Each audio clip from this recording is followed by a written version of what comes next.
Hopefully by the end of this class, you'll love writing in your engineering notebook. You need to treat it like a legal document. Treat it like your passport or your wallet. The paper and it's acid-free, so it should last forever, but if you tape pieces of paper from anywhere else onto it, they'll yellow and the tape's glue will fall off and everything will fall out of it. I put stickers on mine, sort of indicating personality. There are 3 special pages in the notebook. The first one is for the table of contents. So this needs to be filled out before your project reviews. The time that you spent on your project has to be added up. Not study time, not note-taking time, not on-ramp time. The second special page is the last one in your notebook. This is where your current project deliverable group members are listed and your instructor will sign that you're in that group. It is possible to change groups, but it's difficult and we want to make it difficult. So if you change groups, everybody's notebook in both groups has to change. And the instructor has to initialize this. Also on this page will be the name of design documents that the instructor has approved. These design documents, in this case XYZ, needs to be something we can type into Google Drive and find. If it can't be found in Google Drive, then it doesn't exist, and the instructor won't sign off on it. And you need this design document to get into the build room. And if you take stuff home, it'll be listed here on this page. The final special page is the next to the last, and this is really for the engineering lab managers. This is where they keep track of your lab points. These points don't necessarily affect your grade, but they basically give you permission to access the lab and list off the equipment that you've been certified to use. And it's where the engineering lab managers keep track of whether your group makes a mess and whether you personally help them out. Maybe cleaning up, maybe sorting stuff, who knows. You don't write on the odd pages. Here you can see Einstein's notebook. I mean, not Einstein, I mean Thomas Edison. Edison started this whole discipline in engineering when he was trying to document the 2,000 light bulbs that didn't work so he could find the one light bulb that did work. I mean, he didn't invent the light bulb or the concept of a light bulb. He's the one that found one that worked, that could be sold, that people could use in their home. So it's the practicality of documenting failure that he started. And so you need these pages right here blank, and that's what the instructors write on, that's what your teammates write on, that's where people make notes and comment and point and extract detail. If there's a disaster, they extract detail out of here. So you leave these pages blank. All right, the margins. Respect the margins. This is where the margins are being respected. Here are people playing games with the margins, skipping lines. Just skip one line between your paragraphs. Make that a habit. Don't skip random numbers of lines, like right here. So this is bad, this is good. And choose a handwriting that fits in between these lines and write on the lines. Chronological integrity means that your notebook will hold up in court if you're asked to be an expert witness. The opposition lawyer will try to tear apart your notebook. Well, you just wrote on this page yesterday. How do we know that you wrote on these pages in a linear fashion? So the diagonal lines mean that you're never going to write there. They're underneath the sign out if it's necessary. So you're wasting paper in this engineering notebook. Your goal is not to efficiently use every square inch of it. Okay, so when do you start a new page? Well, at the beginning of a new day, you start a new page. You sign in, and if you're going to go to lunch, you sign in and out on the same line.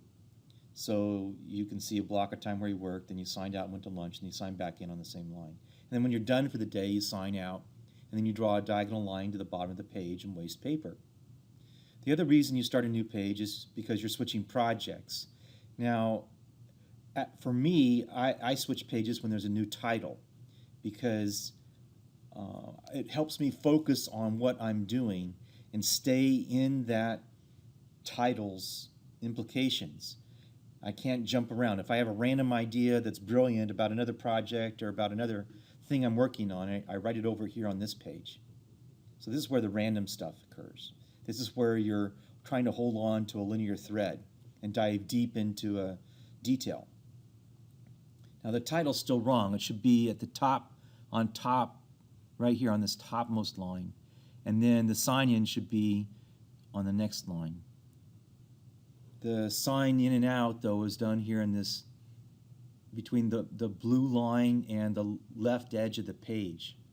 And figures are numbered and named between the rightmost blue line and the right edge of the page. Now, the notebook is designed to capture chronologically what you're doing in time. So it's a narrative, and you're trying to write what you're going to do and then do it and list off all the things that you're doing and then rant. Typically, your doing gets big, and you have to learn to break off and rant. That's the hardest thing. Now, if you're potentially doing something unsafe, if you're potentially going to break something, if there's a potential disaster, then what you do is you prepare for this by you're going to do. So you're trying to record what you're thinking beforehand, and then you're doing and observing what's going on. And this way, things can be analyzed later.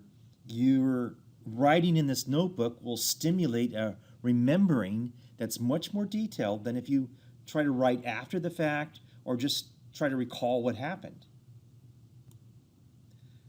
So the going to do is something you should have written down if you're working on a project. It doesn't matter if you're at home, you're in the engineering labs. If someone's going to come in and say, hey, what are you doing? You just hand them your notebook. You don't talk to them. Notebooks are selling because the way our bodies work is if you say something, if you read something, if you write something, that's what helps you remember. The mere fact of writing slows you down and helps you to think more clearly. You're not in that fourth grade immature mode where you just want to do everything really, really fast. This is how you mature, and how you think deeply and learn what's important, when it's important to go fast and when it's important to go slow. So there's a video here, and there's a video on the previous one to help you get the emotional part of writing in a notebook down. The engineering notebook is a sign of respect in the Number series, in Iron Man 2, in Blue's Clues. Your first entry should be on the third page, not the first. And at the top, you want to write down as a title why and when I'm writing in this notebook. And then sign in date, time, and signature.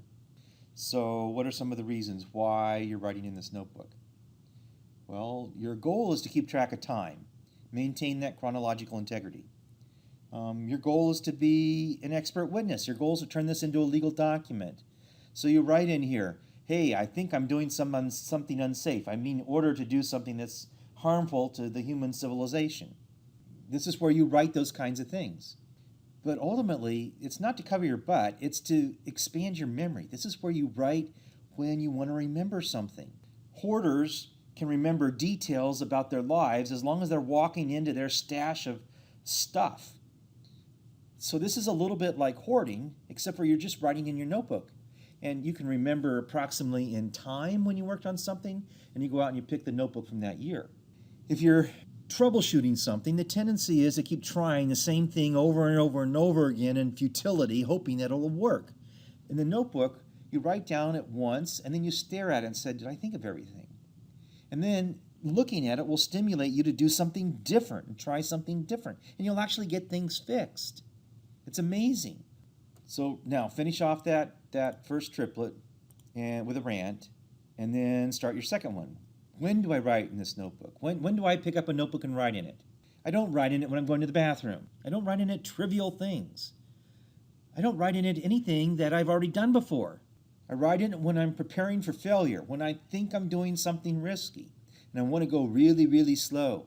when I want to capture detail, when I see something new that I've never seen before, anything physical in the world that I've seen that's new before, even software that I've seen that's new, I'm going to start writing in the notebook and trying to get my vocabulary going about this new thing. So I'm not saying thing, that, there. You can't communicate that way. For me, it's like getting coffee in the morning. It's like I'm ready to start engineering. I really don't feel I've done any work unless I've opened my notebook up and I'm writing in it. If I wake up in the middle of the night and I'm worried about something, I'll get out my notebook and write in it. It's for making lists. It's for organizing your thoughts. Well, I hope that gets you started writing in your notebook.